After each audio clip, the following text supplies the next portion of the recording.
So now let's look at some ways that we can maintain the back. So when I have my partner's back here, I have a seat belt and 2 hooks.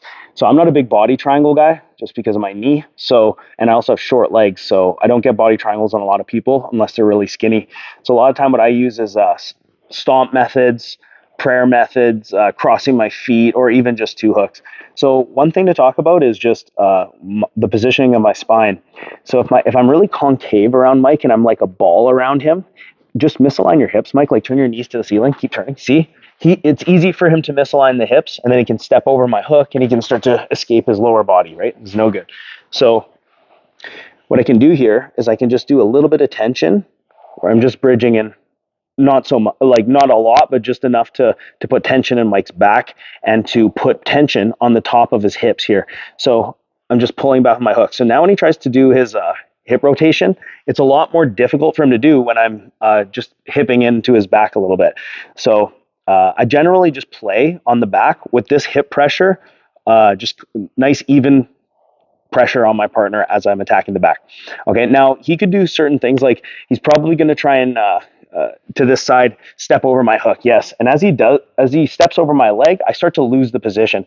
So whenever I see that we're on the underhook side and my partner is trying to step over, I'm going to make my leg as long as I can, and I'm going to take my right foot and I'm going to draw it back. So I'm splaying my legs here like this, and I'm also going to put a little bit of hip pressure in.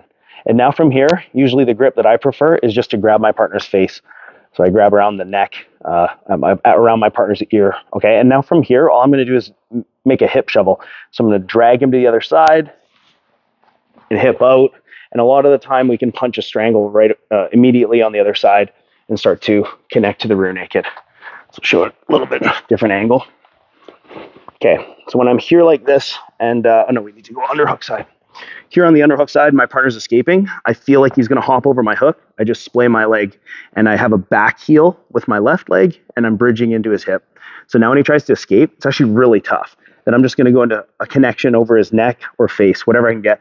Most of the time, guys will tuck their chin, so you'll just grab around the face. Now, from here, I'm just going to hip shovel out, and then again, we get our chest on our partner's back. A lot of the time when we're here, we can lengthen our strangle arm by pushing the shoulder and rolling our wrists down our partner's back, and we can go into our finishes from here. Okay, so let's move this way a little bit more. Let's watch it from this angle now. So again, my partner's escaping to the underhook side. He also, let's say he gets his head sort of out to the mat as well. It's very important when we're here that I look down. Now my head is in a better position than if I'm looking up like this. So now I'm going to splay and hip in a little bit. So again, I hip into my partner's back so he can't rotate. Mike tries to rotate here. It's really hard. And then I'm going to hip shovel. Once we get here, I try and lengthen the strangle arm, and I can get my rear naked chokes. Okay. As a general rule, when I see that my partner is starting to escape my hooks here, I can use a hip shovel move by lengthening my arm, my post foot, and I can pivot. And then my goal is just to put a wedge on the outside of my partner's knee. Okay. The reason why you're losing your partner is because their hip is walking over. Or I should say I should put a wedge with my knee outside my partner's hip. So if he can hop over my knee with his hip, he's going to get out. So when I hip shovel, I just point my knee to the ceiling. Now I have a wedge outside of his hip. So he tries to hop over. It's tough. And then we can reclaim the back. So let's just do this a couple times. We'll face the camera. So we look at this hip shovel movement.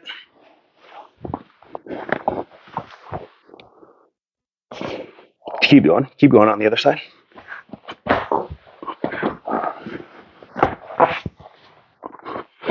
You can see how I just prioritize getting my knee around my partner's hip. Okay, so these are really useful methods for maintaining the back. Okay, so let's look at another one. This one is going to be a half claw. I use this while my partner's escaping to the overhook side. So let's say my partner's going to the overhook side, and I feel like I'm losing my partner. I can take this half claw grip here, and then what I'm going to do is I'm going to prop up to my elbow. So we know what he wants to do. He wants to slip his shoulder to the floor, turn in, slip his elbow inside, and recover his guard, right? So let's move this way. When I feel that my partner's escaping to the overhook side, I just scoop that shoulder and then I prop up. I prop up to try and build height And a really important detail here is my posture. So I want to open up my chest and I want to expand my elbows so that I'm pulling my partner's shoulder with this half claw grip. And now when Mike tries to go into the ground, it's very difficult, and I'm hipping in and putting tension. So usually this leg, it could be here or it could be around the outside. Now I can just, again, perform a hip shovel and I can start reclaiming the back here. Okay, so let's say Mike goes to escape to the other side. He's hopping out. I prop up. So he keeps trying to get out. I'm going to just pivot. And again, I'm prioritizing my knee outside of his hip. And we recover with this half claw. So I'm here, I'm propping up. As long as I'm building over top of him, it's really hard for him to defend this. And you can even pop up and slide your knee in behind, much like a chair sit, right? So this is a nice recovery that we can use on the overhook side with the half claw.